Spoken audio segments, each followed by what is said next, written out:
আসসালামু আলাইকুম, সকলকে স্বাগত নতুন আরেকটি ভিডিওতে। আজকের এই ভিডিওতে আমরা সবচাইতে গুরুত্বপূর্ণ তিনটা শব্দ নিয়ে আলোচনা করব, যেমন অ্যাট লাস্ট, অ্যাট লেন্থ এবং অ্যাট লিস্ট। তিনটা শব্দের উচ্চারণ প্রায় একই রকম, অর্থ একই রকম, বাট সামান্য কিছু কিছু জিনিস ভিন্নতা রয়েছে। এই ভিন্নতাগুলো নিয়ে আজকে আমরা সমাধান দিতে চেষ্টা করব। তো ভিডিওটি শেষ পর্যন্ত অবশ্যই আপনাকে দেখতে হবে। তাই যদি নতুন হয়ে থাকেন অবশ্যই চ্যানেলটি সাবস্ক্রাইব করবেন, এর পাশে থাকা বেল আইকনটি অবশ্যই ক্লিক করে দিবেন। ফেসবুকে আমাদের চাইলে ফলো করতে পারেন যদি আপনি প্রতিনিয়ত আপনার ইংরেজিকে ডেভেলপ করতে চান। তো চলুন কথা না বাড়িয়ে শুরু করি। প্রথম আমরা আলোচনা করব অ্যাট লাস্ট শব্দটা নিয়ে। যে অ্যাট লাস্ট শব্দের অর্থ বোঝানো হয় অবশেষে। আপনি একটা প্যারাগ্রাফ লিখলেন, সেই প্যারাগ্রাফে সাম আপ দেওয়ার ক্ষেত্রে আপনি অ্যাট লাস্ট শব্দটি ব্যবহার করতে পারবেন। যে আপনি একটা ভ্রমণে গেছেন, সেই ভ্রমণে এই কাজগুলো করছেন এবং অ্যাট লাস্ট অবশেষে আপনি এটা করে আপনি বাসায় ফিরে আসছেন। তো সেক্ষেত্রে অ্যাট লাস্ট শব্দটি ব্যবহার করতে আপনি পারবেন অবশেষে অর্থ হিসেবে।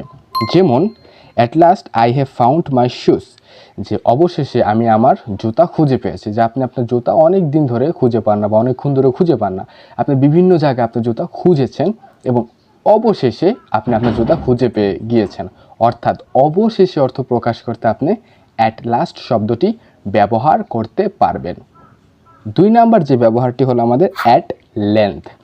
অ্যাট লেন্থ শব্দের অর্থ হলো দীর্ঘ সময় পর।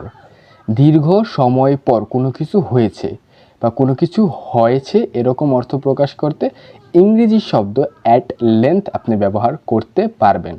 যদি উদাহরণ নিয়ে আসি তাহলে খুব সহজে জিনিসটা বুঝতে পারবেন। যেমন at length the day came on which we were to leave, যে দীর্ঘ সময়ের পর দিনটা এসেছিল যেটিতে উই ওয়ার টু লিভ, আমরা সেই স্থান ছেড়ে গিয়েছিলাম।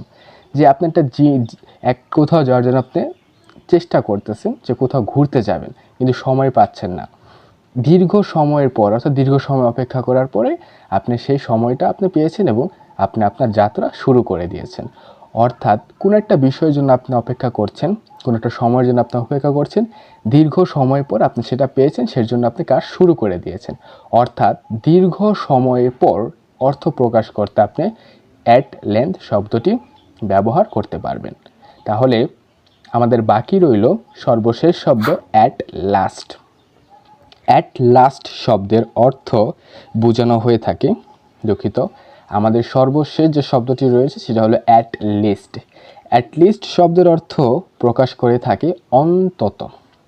যে আমরা বলে থাকি না যে অন্তত পক্ষে এই কাজটা করতে হবে, অন্তত পক্ষে আমার এত পরিমাণ চাউল প্রয়োজন, অন্তত পক্ষে আমার এত টাকা দরকার। অর্থাৎ অন্তত পক্ষে অর্থ প্রকাশ করতে আপনি অ্যাট লিস্ট শব্দটি ব্যবহার করতে পারবেন।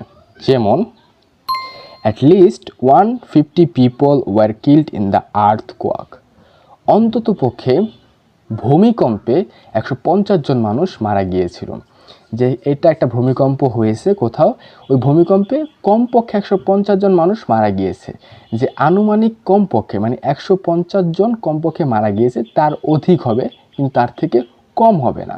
অর্থাৎ কোনো একটা জিনিস ঘটে গেছে, এত পরিমাণ ক্ষয়ক্ষতি হয়েছে, কমপক্ষে এত পরিমাণ, তবে এর থেকে কম হবে না, এর থেকে বেশি হতে পারে।